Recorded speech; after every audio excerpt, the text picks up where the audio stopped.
नमस्कार, मैं हूं आशुतोष त्रिपाठी और पंजाब केसरी नवोदय टाइम्स में आपका स्वागत है। अफगानिस्तान में तालिबान का शासन, पूरी दुनिया में यही एक खबर है जो सबसे अधिक चर्चा का विषय बनी हुई है। रोज नए नए इसमें डेवलपमेंट हो रहे हैं और कभी कहा जाता है कि कुछ विदेशी नागरिक, जिसमें भारतीय भी शामिल है, उनको एयरपोर्ट के पास रोक दिया गया है। फिर तालिबान की तरफ से कहा जाता है कि नहीं, ऐसी कोई बात नहीं है। इसी तरह से पंजशीर में किस तरीके से तालिबान अपना कब्जा जमाना चाहता है, इन्हीं सब विषयों को समझने के लिए आज हम जुड़ रहे हैं लेफ्टिनेंट जनरल संजय कुलकर्णी जी से। संजय कुलकर्णी जी, बहुत बहुत स्वागत है आपका। नमस्कार। नमस्कार संजय जी, पूरा तालिबान और अफगानिस्तान में धीरे धीरे करके वो बढ़ गया, फैल गया। अब शासन वहां पे एक तरीके से तालिबान का चल रहा है। कुछ एक क्षेत्र हैं जो बचे हुए हैं, लेकिन पूरी दुनिया में एक संदेश चला गया है कि अब तालिबान अफगानिस्तान का शासन देखेगा। जैसा कि तालिबान कह रहा है कि हम सभी देशों से अपने संबंध बना के रखेंगे, जोड़ के रखेंगे, और जैसा एक देश अपनी राजनीतिक व्यवस्था रखता है वैसे ही हम काम करेंगे। सबसे पहले तो आपसे हम समझना चाहेंगे कि आखिर तालिबान ने अफगान यानी एक देश पर इस तरह से कैसे राज कर लिया, कुछ समझ में नहीं आता। लेकिन चूंकि यह हुआ है तो इसके पीछे क्या क्या घटनाक्रम रहे हैं, मैं वो आपसे समझना चाहूंगा। जी कुलकर्णी जी। आशुतोष जी, जो सवाल पूछा आपने, इसको मुझे लगता है इस संदर्भ में थोड़ा सा अगर हम बैकग्राउंड देख लें, क्योंकि अमूमन देखने में सुनने में आता है तालिबान और लोग लगता है तालिबान मतलब 10 फुट लंबा चौड़ा आदमी होगा, पता नहीं क्या है ये, मतलब क्या भूत क्या है ये करके लोगों को लगने लगा है। तालिब यानी कि स्टूडेंट, इसमें कोई ये शक नहीं। और जब सोवियत यूनियन ने अफगानिस्तान के ऊपर 79 के आसपास जब कब्जा करने की कोशिश की, उसके बाद अमेरिका ने सोचा कि सोवियत यूनियन को यहाँ से कैसे बाहर ढकेला जाए। तो उन्होंने मुजाहिदीन करके एक आतंकी संगठनों को तैयार करने की कोशिश की, जिनको हथियार फंडिंग करने को ये जिम्मा पाकिस्तान को दिया कि आप इसको खड़ा करें और आप फिर इसके बीच में इनको सोवियत यूनियन के जो सैनिक हैं उनसे लड़वाएं। तो ये मुजाहिदीन जो हैं धीरे धीरे करके तकरीबन 13,000 कहा जाता है सोवियत यूनियन के जो सैनिक हैं वो मारे गए। और उसके बाद सोवियत यूनियन ने सोचा यहाँ रहना ठीक नहीं है, तो उन्होंने विड्रॉ कर लिया। जब उन्होंने पुल आउट किया तो फिर उसके बाद मुजाहिदीनों ने सरकार पर संभाली। तो मुजाहिदीन जो थे, जिनकी पूरी जिम्मेवारी, ट्रेनिंग, फंडिंग सब कुछ पाकिस्तान में हुआ, जिनका रेडिकलाइजेशन, जिनकी मानसिकता बदली गई, वो सब पाकिस्तान के मदरसों में हुई।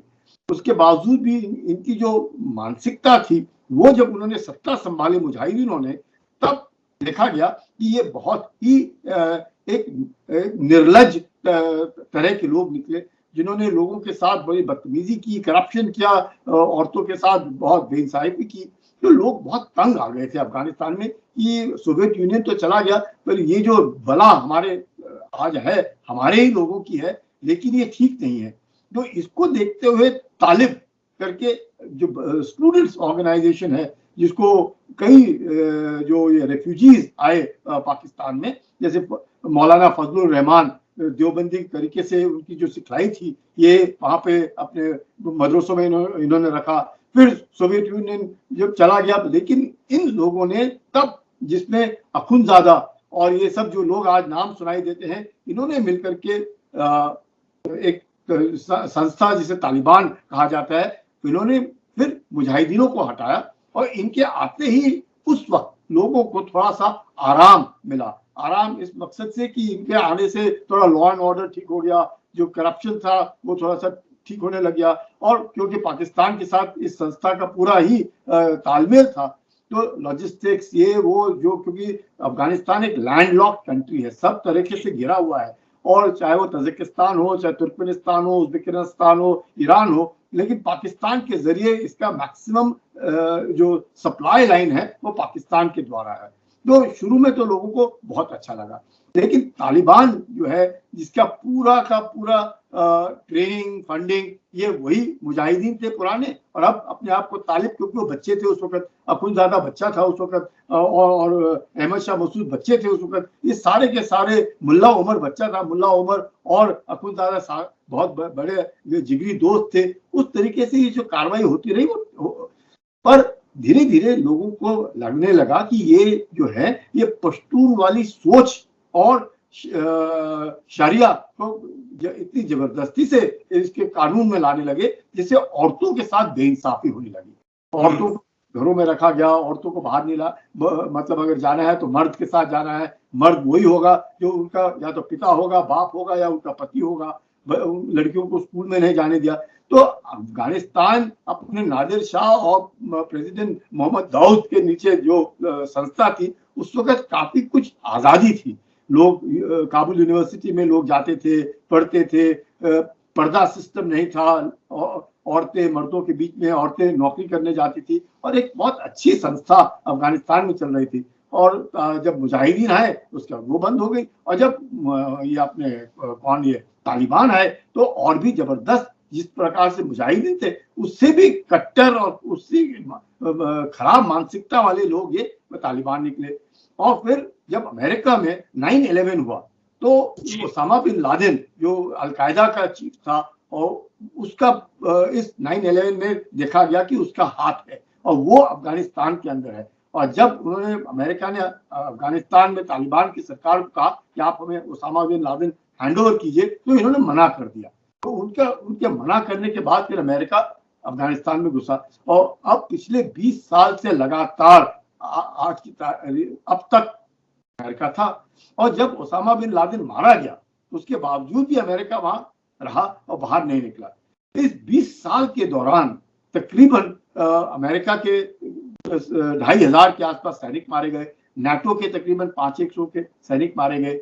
और 2000 बाद में जब ओसामा बिन लादेन की मौत के बाद भी जब ओबामा राष्ट्रपति बने उन्होंने सोचा कि अब बहुत हो गया, अब अमेरिका ने बाहर यहाँ से निकलना चाहिए, जिस मकसद से आए थे वो मकसद हल हो गया और इससे कुछ ज्यादा होने वाला नहीं।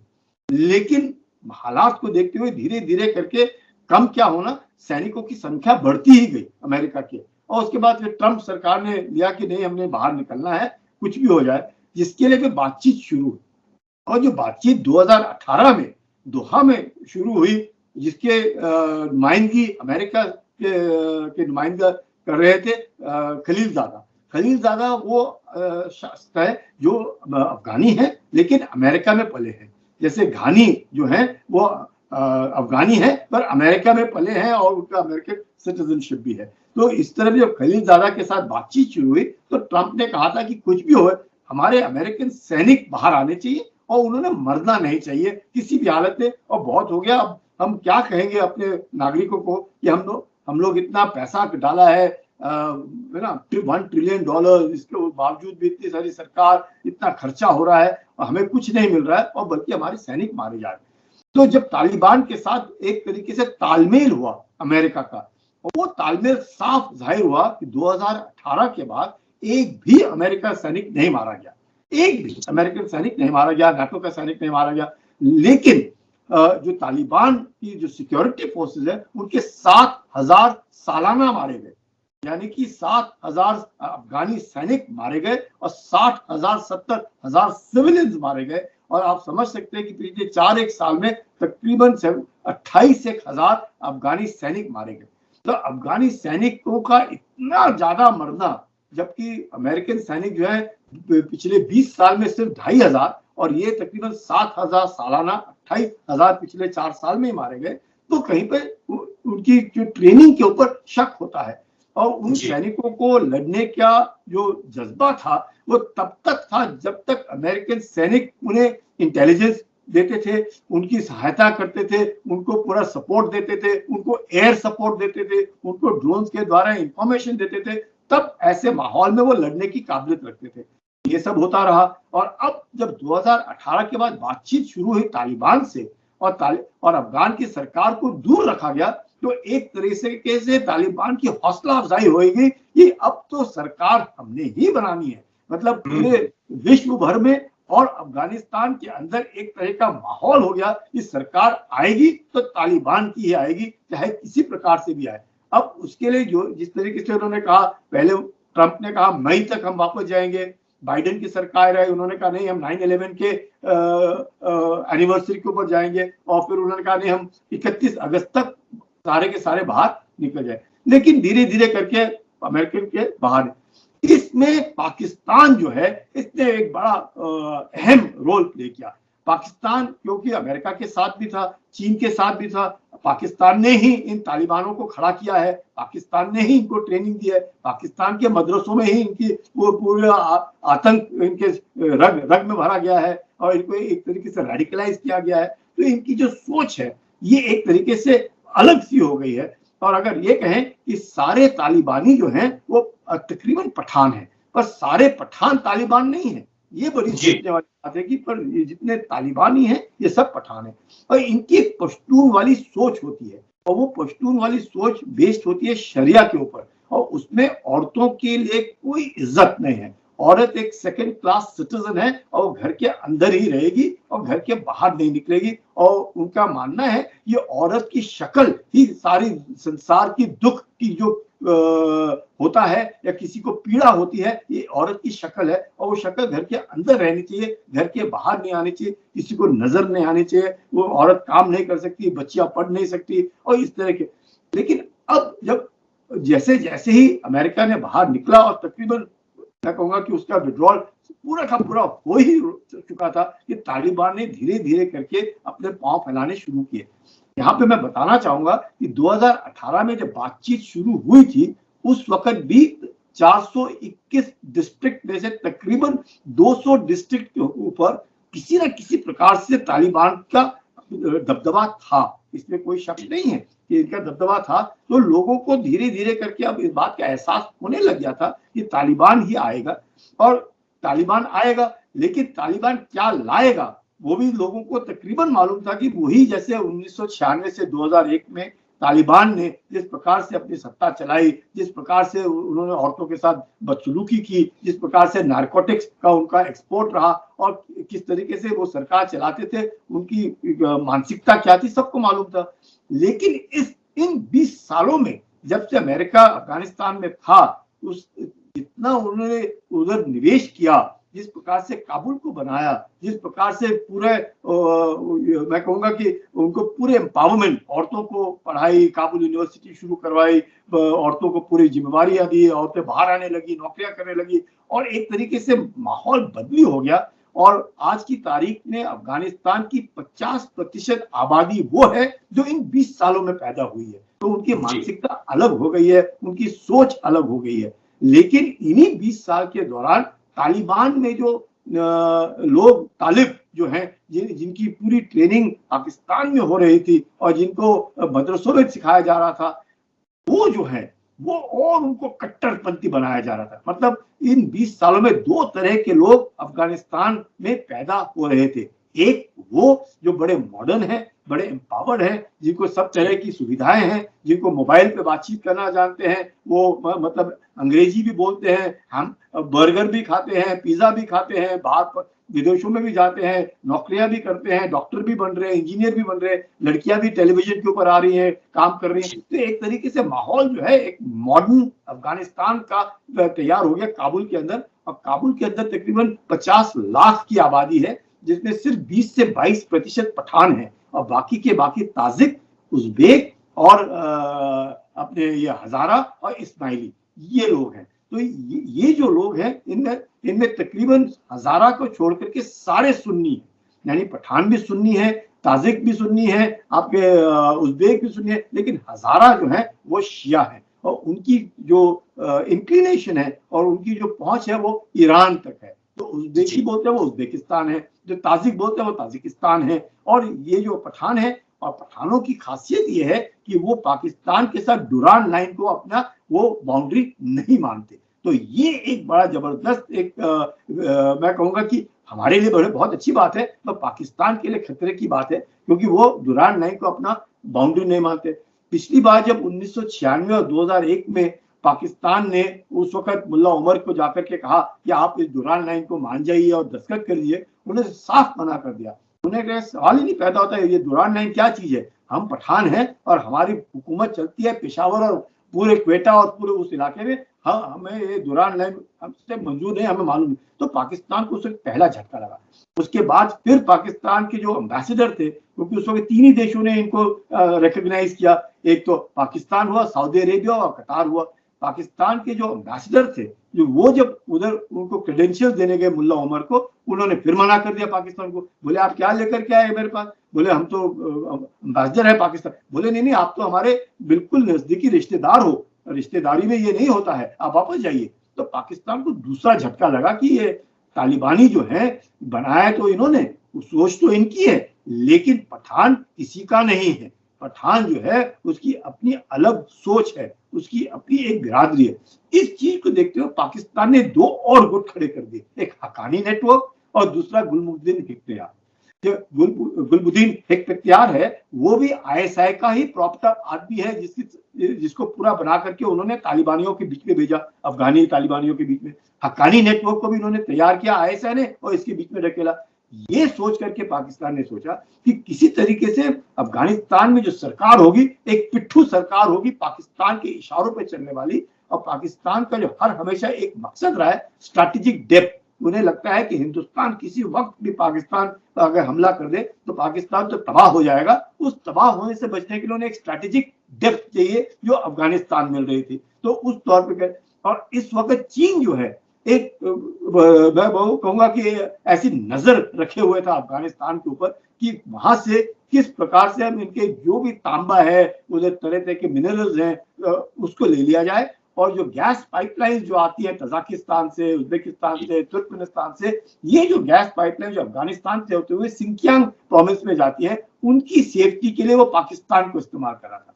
और वो ये सोच रहा था कि तालिबान को अपने साथ रख लें, जिससे कि जो वखान कॉरिडोर है, जहां से सिंकियांग प्रोविंस सिर्फ 47 मील की दूरी पर है, उसमें ये जो ETIM जो बोलते हैं, ईस्ट तुर्कमेनिस्तान इस्लामिक मूवमेंट, ये जो एक आतंकवादी संगठन है, जो तालिबान के साथ जिसका तालमेल है, वो कहीं जाकर के चीन के सिंकियांग प्रोविंस में जाकर के उन युगरों को ना उकसाएं और चीन के जो बैकयार्ड है उसमें परेशानी। जो चीन का अपना मकसद, पाकिस्तान का तो बुराई मकसद, पाकिस्तान के ही ये पले हुए लोग हैं। तो मैं ये कहूंगा कि जैसे मैंने शुरू में कहा कि सारे तालिबानी जो है वो पठान है, पर सारे पठान तालिबानी नहीं है। जब हम तालिबान कहते हैं तो आप समझ लीजिए पाकिस्तानी ही लोग हैं, ये वही पाकिस्तानी पठान हैं, ये चाहे वो अफगानिस्तान के हो चाहे वो पाकिस्तान के हो। ये वो पठान है जो किसी की कदर नहीं करते, वो अपने पश्तून वाली कोड के साथ चलते हैं और उनका एक ही नजरिया है, शरिया। उसके मकसद से चलते रहो। उनका पूरा सिस्टम पैसे कमाने का दो,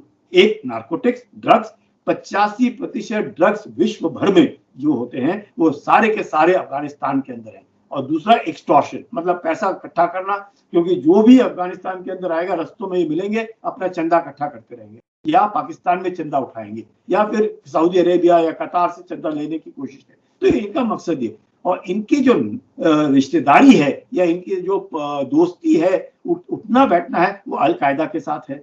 इनका उठना बैठना अपने जो जैश ए मोहम्मद हुआ, लश्कर ताइबा हुआ, इन सब के साथ है। तो ये आतंकी संगठन है। ये आतंकी संगठन आज की तौर पे अब सरकार में आएगा। अब जब सरकार में आएगा तो अब अलग अलग भाषाएं बोलने लगा है। तालिबान की जो लीडरशिप है, अब आप सुनते होंगे, नहीं हम आपने हिंदुस्तान ने जो निवेश किया है अफगानिस्तान के अंदर, हम उसको बहुत आदर करते हैं, सत्कार करते हैं। हम चाहते हैं कि हिंदुस्तान इसी तरह से कैसे हमारी मदद करता रहे, चीन हमारी मदद करता रहे, हम औरतों के साथ बदसलूकी से नहीं पेश आएंगे, अच्छा पेश आएंगे। ये है तालिबान की लीडरशिप, जो एक विश्व भर में एक आवाज उठा रही है कि हम अच्छे आदमी हैं, हम बुरे नहीं है, अच्छे हैं। लेकिन जो तालिबान फाइटर्स हैं वो जो हैं और उनकी लीडरशिप के साथ तालमेल नहीं है। इसलिए जमीन के ऊपर जो हम लोग आजकल देख रहे हैं, जिस तरीके से वो कहते हैं ना, तेंदुआ अपने बिंदु नहीं बदली करता, वो तालिबान ने साफ दिखला दिया है कि वो कुछ भी भाषा बोल ले, उनकी मानसिकता में फर्क नहीं। और जैसे आपने शुरू में कहा, 150 आदमी जो हमारे हैं वो उन्होंने पकड़ के रख लिए। अब ये कहना कि हम तो देख रहे हैं कि क्या, ये देखना बुकना कुछ नहीं, उनको सब मालूम है क्या हो रहा है, पर वो हिंदुस्तान के ऊपर प्रेशर बनाने की कोशिश करें। और किसके द्वारा? किसके इशारों पर? पाकिस्तान के इशारों पर। पाकिस्तान नहीं चाहता है कि हिंदुस्तान की जो अच्छी छवि है अफगानिस्तान के अंदर, वो छवि अच्छी रहे, वो बिगड़ी हुई होनी चाहिए। और हिंदुस्तान की और अफगानिस्तान की छवि जो है बहुत पुरानी, काबुली वाला, मतलब हम लोग काबुली वाला की कहानियां पढ़ते थे बचपन में और बाद में भी। हमारी और पठानों की बहुत अच्छी रिश्तेदारी है। खान अब्दुल गफार खान फ्रंटियर गांधी कहलाते थे, पठानों के बहुत बड़े लीडर थे, जिनको भारत रत्न से सम्मानित किया गया, जिनको जलालाबाद में दफनाया गया, और दफनाने के वक्त राजीव गांधी और जियाउल हक दोनों मौजूद थे। तो ये जो पठानों के साथ भारत का रिश्ता है वो भी अच्छा है। नॉर्दर्न अलायंस बिल्कुल में ठीक है संजय जी, जिस तरीके से आपने काबुली वाला नाम लिया, वाकई में बचपन की यादें हैं। और एक पिक्चर भी थी जिसमें जो है वो काबुली वाले का पूरा एक वेशभूषा, और पठान, मैं काबुल का पठान, अमिताभ बच्चन की खुदा गवाह, कई फिल्में हैं जो अफगान से भारत को जोड़ती हैं। लेकिन मेरा सवाल आपसे ये है कि जब ये सारी चीजें हो रही हैं और अंततः तालिबान का राज अफगान पे हो जाएगा, तो जो एक भारत का अपना एक नजरिया है, भारत के साथ संबंध है, भारत पर जो राजनीतिक रूप से या एक दूसरे भौगोलिक रूप से किस तरह के प्रभाव पड़ेंगे, अच्छे होंगे, खराब होंगे, क्या आप समझ पा रहे हैं? शुरू से ही भारत ने के जो संबंध है वो नॉर्दर्न अलायंस के साथ अच्छे रहे, क्योंकि भारत हर हमेशा मानता रहा कि तालिबान जो है वो आतंकी संगठन है, और इसमें भी कोई शक नहीं, क्योंकि भारत कितना भी प्रयत्न कर ले तालिबान से अच्छे संबंध रखने के लिए, लेकिन वो तो पाकिस्तान की कहने पर कठपुतली है। तो पाकिस्तान भी नहीं चाहेगा कि वो हिंदुस्तान जो है वो तालिबान से बात करे। लेकिन अगर तालिबान की सरकार बननी है तो हमें तो बात तो करनी है ना, किसी से भी करनी है। अगर अफगानिस्तान में शांति होगी तो वाकई भारत में भी शांति होगी, इसमें भी कोई शक नहीं। अगर अफगानिस्तान के अंदर इस तरीके से अस्थिरता रहेगी तो उसका असर भारत के ऊपर भी पड़ेगा, क्योंकि पाकिस्तान की जो आवाजें आ रही हैं, अगर आप देखो पाकिस्तान के प्रधानमंत्री इमरान खान को लोग कहते हैं तालिबान खान। आप समझ सकते हैं कि जिनके प्रधानमंत्री को तालिबान खान कहा जाता है, वो खुद भी मैंने सुना है उनको अपने आप को कहते हुए कि मुझे लोग तालिबान खान कहते हैं। तो अगर वो इस बात का महसूस और अच्छा महसूस करते हैं कि उन्हें लोग तालिबान खान कहते हैं, तो आप समझ सकते हैं कि किस प्रकार की सोच पलक रही है पाकिस्तान के अंदर। और ये इमरान खान ही नहीं, बेनजीर भुट्टो भी, बेनजीर भुट्टो जो ऑक्सफोर्ड में पढ़ी हुई है और अपने आप को बहुत आगे बड़ी फॉरवर्ड समझती थी, वो भी इन कट्टरपंथियों के साथ खड़ी थी, और उन्हीं के कारण ये कट्टरपंथी आज की तारीख में पाकिस्तान के अंदर पले फूले हैं, इसमें कोई शक नहीं है। तो ये कहना कि सिर्फ आप पाकिस्तान में ना, जुल्फिकार अली भुट्टो, बेनजीर भुट्टो, उसके बाद जियाउल हक, उसके बाद बाबर, उसके बाद जितने भी लोग आए हैं, लगातार उनकी एक ही मंशा रही है किस तरीके से अफगानिस्तान के ऊपर अपना दबदबा रखा जाए, किस प्रकार से अमेरिका को बुद्धू बनाया जाए, किस प्रकार से रूस को के नाम पर इनसे सबसे पैसे बटोरे जाए, किस तरीके से हम अपनी फौज को बढ़ाया जाए। लेकिन ऐसे हालात में हिंदुस्तान जो है वेट एंड वॉच पॉलिसी जरूर अभी, क्योंकि मैं कहूंगा भारत की अच्छी छवि होने के कारण सारे के सारे नागरिक, सिवाय ये 150, 200 या अधिक से अधिक 1000 से ज्यादा आज की तारीख में नागरिक नहीं होंगे, वो भी सब बाहर आ जाएंगे। गुरुद्वारे के अंदर तालिबानी खुद जा करके उन गुरुद्वारों में उन्होंने कहा है कि आप चिंता ना करिए, हम आपके साथ रहे, आप बेफिक्र रहिए। तो तालिबान इस तरह की आवाज करने की कोशिश कर रहा है, दिखाने की कोशिश कर रहा है, लेकिन आप मानिए पाकिस्तान कभी भी तालिबान को भारत के साथ अच्छे संबंध रखने नहीं देगा, इसमें किसी को शक नहीं होना चाहिए। लेकिन उसके बावजूद भी भारत ने कोई भी सरकार, किसी की भी सरकार हो, चोर की हो, डकैत की हो, आतंकियों की हो, सरकार तो सरकार है, उनके साथ तो बात करनी है, तो वो यकीन करना है। और हमने सतर्क रहना है कि भारत ने खासकर कश्मीर में, और जिस प्रकार से केरला से लेकर के कश्मीर तक कई लोगों के बीच में इस तरह की मानसिकता भारत के अंदर लोगों के बीच में है, ये हम लोगों ने ध्यान देना है और यकीन करना है कि उस तरह की मानसिकता इधर ना फैले। उन लोगों को पाकिस्तान ढकेलने की कोशिश करेगा। और अब जब इतने सारे हथियार, 3 लाख अफगान सरकार नेशनल आर्मी के हथियार जिस तरीके से वो भगोड़े हो गए और उन्होंने अपने हथियार डाल दिए, वो सारे हथियार आज तालिबान के हाथ में है। वो तालिबान के हाथ में होना मतलब ISI के हाथ में है, यानी कि वो हथियार अब धीरे धीरे करके आतंकियों के हाथ में पड़ेंगे और धीरे धीरे करके वो भारत के अंदर घुसाने की कोशिश करेंगे, आतंकियों के द्वारा, ड्रोन के द्वारा, मतलब इन्फिल्ट्रेट करने के। तो हमें सतर्क रहना है, हमने अपना देश देखना है, हमने यकीन करना है कि हमारे देश को कोई नुकसान ना पहुंचाए। और अगर वक्त लगता है, वक्त लगने दे, पर हमारे देश को नुकसान नहीं होना चाहिए। और अफगानियों का भी फायदा होना चाहिए। हम तो चाहते हैं अफगान में अफगानी का फायदा होना चाहिए, चाहे वो ताजिक हो, चाहे उज़्बेक हो, हज़ारा हो, पठान हो, इस्माइली हो, कोई भी हो, उनका फायदा होना चाहिए बनिस्बत पाकिस्तानी का या बनिस्बत चीनी का। ये ध्यान देने की बहुत जरूरत है। जी संजय जी, जैसा कि आपने बताया कि निश्चित रूप से तालिबान का शासन होगा तो कहीं ना कहीं आईएसआई का शासन होगा, आईएसआई का शासन होगा तो जो भी हथियार और सारी चीजें हैं वो डिस्ट्रीब्यूट होंगी और आतंक फैलाने में इस्तेमाल की जाएंगी, जिसके लिए भारत को सतर्क रहना चाहिए। आपने बीच में बात की कि किस तरीके से 3 लाख सैनिक थे फिर भी तालिबान का शासन फैलता जा रहा है, कब्जा फैलता जा रहा है। इसी बीच में समझना चाहूंगा, पंजशीर की बात आ रही है, कहा जा रहा है कि पंजशीर पर किस तरीके से तालिबान कब्जा कर पाएगा, नहीं कर पाएगा। इस पूरे पंजशीर का जो एक पूरा पंजशीर की घाटी का जो एक चक्रव्यूह है, जिसको शायद तालिबान तोड़ने में लगा है, मशक्कत करनी पड़ेगी उसे, स्थिति क्या होगी अलग बात है। थोड़ा पंजशीर के बारे में समझाएं जी। आशुतोष जी, आपने ऐसा सवाल पूछ लिया जो एक मैं कहूंगा कि गले की हड्डी बन के रह गया तालिबान को, और बहुत मुश्किल है तालिबान। पंजशीर, वो पंजशीर मतलब प्लेस में 5 शेर ना जी, पंजशीर मतलब पंजशीर, वहां पे अधिकतर जो लोग बसते हैं वहां पे है ताजिक, उज़्बेक, ये लोग हैं। और ये नॉर्दर्न अलायंस जो है, जैसे कि सलेह जो उपराष्ट्रपति थे अफगानिस्तान के और अब कार्यवाहक राष्ट्रपति ने अपने आप को घोषित किया है अफगानिस्तान का, उन्होंने आवाम को कहा है, ऐलान किया है कि हम तालिबान के बरखिलाफ लड़ेंगे, और वो सारे के सारे नॉर्दर्न अलायंस में जाके जुड़ गए।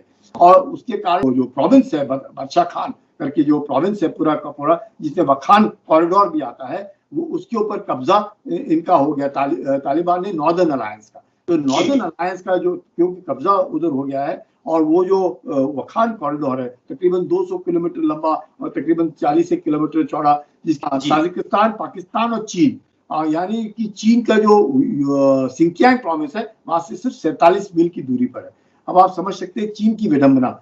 चीन ने अभी तक तालिबान को सपोर्ट किया ये सोच करके कि वो ETIM और ये इस तरह के आतंकियों को हमारे यहाँ नहीं भेजेंगे। और अब जो वखान कॉरिडोर है जो चीन के साथ लगता है, वो आ गया नॉर्दर्न अलायंस के कब्जे में, वो वहां पे तालिबान का दबदबा नहीं चलेगा। और धीरे धीरे जो मसूद है, मसूद का लड़का अहमद जो है, वो अब कह रहा है कि मैं नॉर्दर्न अलायंस की जो है आगे उसका ये लीडर बनूंगा और नॉर्दर्न अलायंस को तैयार करके तालिबान के साथ लड़ने की कोशिश करूंगा। पर यहाँ विडंबना भी एक बड़ी अजीब सी बात है कि मसूद के भाई जो है जिया और उनका एक और भाई है, वो दोनों भाई पाकिस्तान में फॉरेन मिनिस्टर कुरैशी के साथ बैठे हुए हैं, ये सोच करके कि किसी तरीके से दोनों तालिबान और बाकी समुदायों के बीच में एक मध्यस्थता करे और खून खराबा ना हो, और किसी प्रकार से एक कोएलिशन सरकार अगर बन सकती तो बना।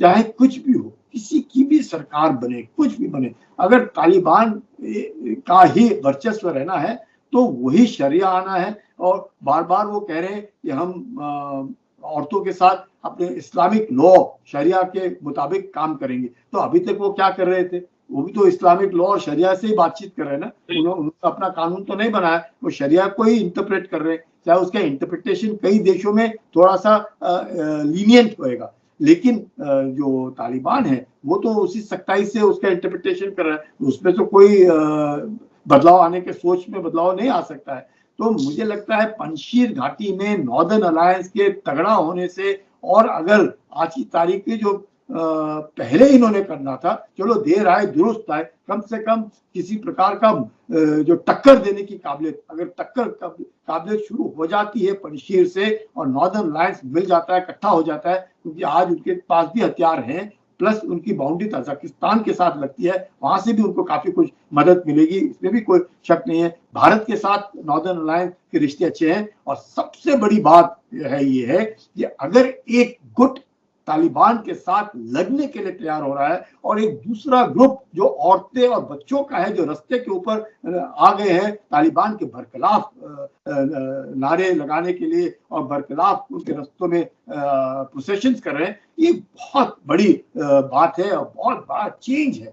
अगर इसको कोई थोड़ा बहुत सपोर्ट कर सकता है, नॉर्दर्न अलायंस के मिलिटेंट मूवमेंट को, जो वो मिलिटेंट मूवमेंट जो तालिबान के मिलिटेंट मूवमेंट के बरखिलाफ है, और ये वुमेन्स ऑर्गेनाइजेशन जो आज खड़ा हो गया है बेफिक्र, उनको ना उनके पास हथियार है, उनके पास सिर्फ एक है कि हमने तालिबान की शरिया लॉज को, जो औरतों को एक नंबर 2 का दर्जा देते हैं और उनके साथ जिस तरीके से पेश आते हैं, वो हम होने नहीं देंगे। मुझे लगता है ये एक बहुत बड़ा चेंज देखने को मिल रहा है, और ये चेंज एक मैं कहूँगा एक तरीके से क्या कहेंगे, होप और light at the end of the tunnel, कि जरूर कुछ ना कुछ अच्छा होएगा। या तो तालिबान को अपने विचारों पे अंकुश लगाना पड़ेगा, जो उसके विचार जो दुनिया भर के ह्यूमन राइट से नहीं मिलते, क्योंकि अफगानिस्तान एक लैंडलॉक्ड कंट्री है, उसके पास इतना पैसा नहीं है, ना उसमें वो पैसा इकट्ठा करने की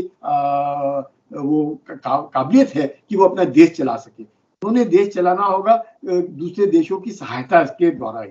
अगर उनका इस तरीके से वातावरण रहा तो वेस्टर्न कंट्रीज जो हैं वो तो तालिबान को एक पैसा नहीं देंगे। जो अमेरिका ने तो $450 मिलियन जो IMF से आने थे वो भी बंद कर दिए। तो और चीन जो है, मुझे नहीं लगता है कि उस तरीके से निवेश करेगा जिस तरीके से अमेरिका निवेश कर रहा था। उसको एक दुकानदार समझ करके वहां से पैसे निकालने की कोशिश करेगा। 1 रुपया डालेगा, 4 रुपया लेगा। अमेरिका 4 रुपया डाला और 1 रुपया भी नहीं लिया। तो अमेरिका का निवेश और सोच अलग है।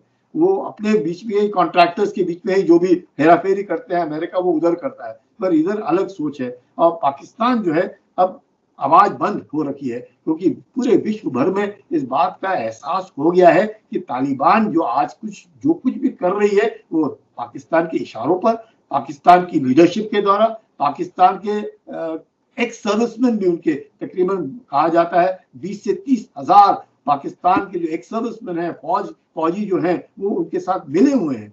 ये अच्छी बात है कि खून खराबा नहीं हुआ, तो कोई पाकिस्तानी सैनिक मारा नहीं गया, पाकिस्तानी सैनिक मारा नहीं गया। और जैसे आपने कहा कि खून खराबा नहीं हुआ, लेकिन जिस तरीके से पंजशीर में अलग तरीके की एक मुहिम है कि हम लड़ेंगे, उसी तरीके से कुछ एक वर्ग है जो सड़कों पे उतर रहा है तालिबान के खिलाफ। कहीं ना कहीं अगर ये चीजें बढ़ेंगी तो अभी तक जो स्थिति समझ में आई है, जिसमें कि कुछ लोगों को मारा गया या फिर कुछ हमले हुए, क्या लगता है कि अगर वाकई में पंजशीर और वह लोग जो तालिबान का विरोध कर रहे हैं, सड़कों पर उतर रहे हैं, यह सब चीजें मजबूत होती हैं, तो क्या फिर तो बहुत बुरी स्थिति समझ में आती है कि वहां पर अगर लड़ाई होती है तालिबान, पंजशीर और जो विरोधी वर्ग है उसके बीच में, तो काफी खून खराबा हो सकता है। ये है कि पंजशीर में अगर वो जिस तरीके से इकट्ठा हो रहे हैं और अपनी काबिलियत को बढ़ाने की कोशिश कर रहे हैं, और पुराने अफगान की सरकार जो भगोड़ा हो गई, काफी सैनिक भगोड़े हो गए, इसमें कई बार लोगों का मानना है उनका भगोड़ा होने का कारण था कि ऊपर की जो लीडरशिप है घानी की, उन्होंने अपने आप को बेच दिया, और क्योंकि उन्होंने कॉम्प्रोमाइज कर दिया और उन्होंने गद्दारी की, जो पॉलिटिकल लीडरशिप जो अफगान सरकार की थी, उन्होंने गद्दारी की। उस गद्दारी के कारण जो ये नीचे के जो सैनिक हैं उनका मनोबल टूट गया। उन्होंने सोचा हम क्यों मरेंगे, अगर यही लोग भाग रहे हैं देश से पैसा लेकर के, लूट करके, और वो भी पठानी है, घानी भी पठानी है, वो सारे पठान है, यही लेकर के पैसा भाग, तो हमको क्यों, ये तो मरवा रहे हैं हम लोगों को। तो वो सोच में सारा जो आज की तारीख में जो कुछ हुआ है उस सोच के कारण हुआ, जिसमें ये कहना कि साहब क्या ये अफगानी इतने कमजोर हैं या इतने मैं कहूँगा अनट्रेन्ड लोग हैं कि हथियार डाल दिए, ऐसी बात नहीं है। अगर वहां से करें, और जिस प्रकार से करजाई और अब्दुल्ला और ये जो बातचीत करने की कोशिश कर रहे हैं तालिबानियों के साथ कि भाई अगर मिलना है, तो मुझे लगता है पंजशीर में जिस तरीके से एक तरीके से मैं कहूँगा संगठन खड़ा होगा और लड़ने की काबिलियत रखेगा, वो शायद तालिबान को अपने घुटनों में टेकने में काम आएगा, क्योंकि वो अपने आप घुटने टेकेंगे ये सोच करके कि अगर हम इनसे लड़ेंगे, ये भी हमारे ही भाई हैं, अफगानी ही हैं, चाहे वो ताजिक हो, उज़्बेक हो, हज़ारा हो, पठान हो, सब भाई हैं। और भाई इतना लड़ाई होगा तो इससे जबरदस्त नुकसान होगा। आज की तारीख में काबुल में जिस प्रकार से निवेश हुआ है और जो काबुल आज दुनिया को नजर आ रहा है, अगर जल गया और खून खराबा बह गया, मुझे नहीं लगता कि तालिबान अगले 200 साल में भी उस तरह का काबुल बनाने की हिम्मत रखता है। अमेरिका ने, भारत ने निवेश करके वहां पे पार्लियामेंट बिल्डिंग, अस्पताल, रोड, इतने स्कूल, इतने सारे, काबुल को देख करके लगता ही नहीं कि क्या ये देश है जो इस प्रकार की लड़ाई लड़ रहा है। तो तालिबान को भी मालूम है कि उनमें काबिलियत नहीं है। तालिबान को भी मालूम है पाकिस्तान जो उसको सपोर्ट करता है उसमें भी काबिलियत नहीं है। पाकिस्तान खुद ही बिल्कुल एक पैसा तो है ही नहीं पाकिस्तान के अंदर, तो वो क्या करेगा? तो उससे इस तरह की लड़ाई लड़वा सकता है।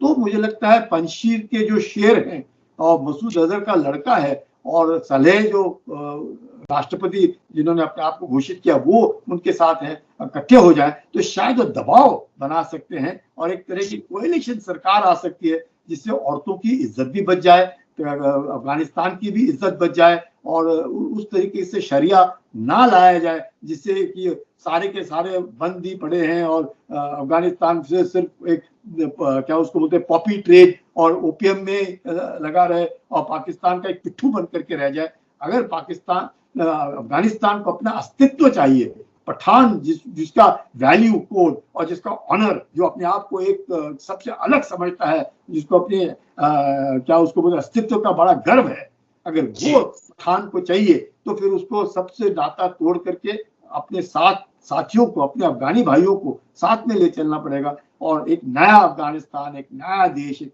नई सोच जिसमें सबको साथ में ले चलना, तो फिर शायद हो सकता है तालिबान सफल हो जाए। लेकिन मैं आखिर में यही कहूंगा, तेंदुआ अपने बिंदु नहीं बदलता है, ये हमें याद रखना चाहिए।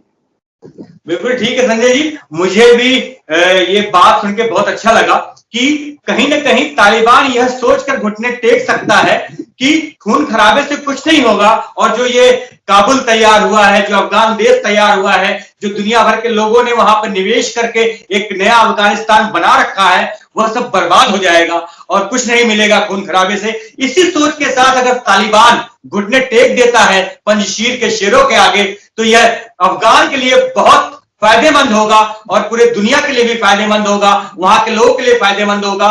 मुझे उम्मीद है कि तालिबान इसी सोच के संग आगे आए और कुछ ऐसा ही करे। बहुत बहुत धन्यवाद आपका, आपने हमसे बातचीत की, बहुत सारी जानकारियां दी, आपका इसके लिए बहुत बहुत धन्यवाद। नमस्कार। जय हिंद, जय हिंद, जय हिंद, जय हिंद।